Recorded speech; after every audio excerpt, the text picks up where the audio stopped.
वक्फ amendment bill 2024 के लिए बनाई गई ज्वाइंट पार्लियामेंट्री कमेटी जेपीसी आज बेंगलुरु पहुंची थी। बेंगलुरु के एक प्राइवेट होटल में खुसूसी मीटिंग का एहतमाम किया गया था। मुख्तलिफ वफ्द व डेलीगेशन के साथ मुलाकात का सिलसिला मुकम्मल हुआ।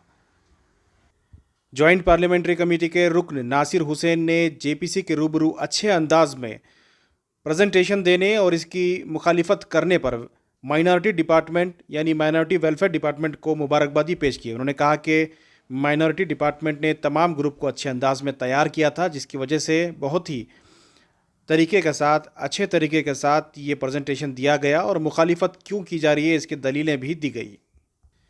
सुबह 10 बजे से ज्वाइंट पार्लियामेंट्री कमेटी के साथ डेलीगेशंस की मुलाकात का सिलसिला शुरू हुआ।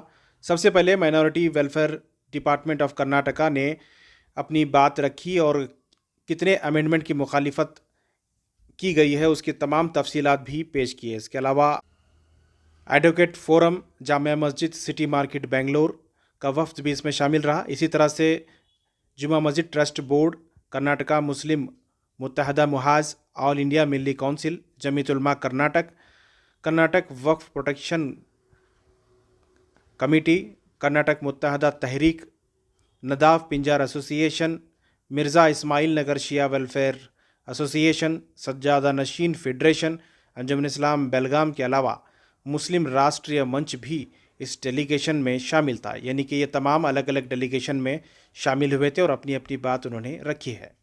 इस मौके पर जॉइंट पार्लियामेंट्री कमेटी यानी जेपीसी के chairman BJP MP Jagdambika Pal, Congress MP doctor Nasir Hussain, Imran Masood, Mohammad Javed, मौलाना मोहिबुल्लाह के अलावा कई मेंबरान इसमें शामिल रहे। आइए सबसे पहले जानते हैं ज्वाइंट पार्लियामेंट्री कमेटी यानी जेपीसी के रुकन डॉक्टर नासिर हुसैन का क्या कहना है। उसके बाद आपको दीगर डेलीगेशंस जिन्होंने पार्लियामेंट्री कमेटी के सामने अपनी बात रखी है उनके भी बयान आपको सुनाएंगे।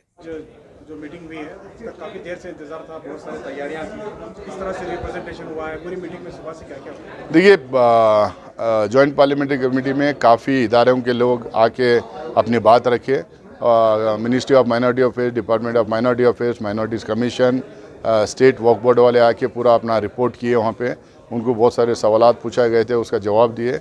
अलग अलग फोरम से, अलग अलग इदारों से, जामा मस्जिद स्ट्रीट, जामा मस्जिद ट्रस्ट, जुम्मा मस्जिद ट्रस्ट, मिल्ली council, Jamiat Ulama, forum for democratic rights, Sajjada council, Shia welfare association, ऐसे बहुत सारे लोग आके अपनी वहाँ पे बात रखे। उनके क्यों ये बिल को अपोज कर रहे हैं, क्या इसमें ऐसे अमेंडमेंट्स हैं जिसको अपोज करना चाहिए, विस्तार में बात हुई है।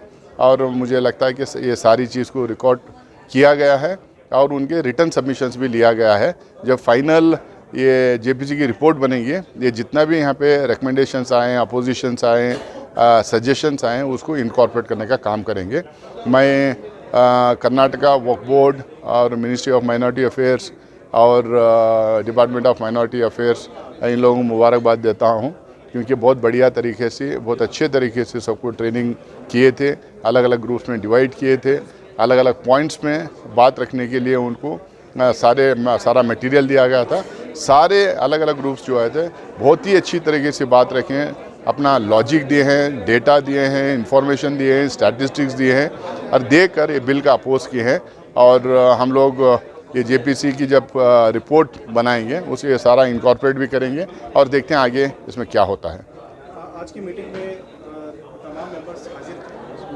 आज जेपीसी के बहुत, क्योंकि 5वां दिन था और आखिरी दिन था, कुछ मेंबर्स नहीं आए थे और बाकी के मेंबर जो अवेलेबल थे वो लोग बहुत सवाल किए। कलेक्टर वाले इशू पे बहुत क्लैरिफिकेशन आया, वक्फ बाय यूज़र वाले पे ऊपर काफ़ी क्लैरिफिकेशन आया है। बहुत सारे सवाल नंबर ऑफ वक्फ इंस्टीट्यूशंस पे हुआ, ट्रिब्यूनल को लेके बहुत सारे सवाल हुए, फॉर एंड अगेंस्ट बहुत सारा क्रॉस क्वेश्चनिंग हुआ। लेकिन अच्छी ओवरऑल अच्छे एक एटमॉस्फेयर में एक अच्छी बहस आज हुई और इसका रिकॉर्ड होना ज़रूरी भी था।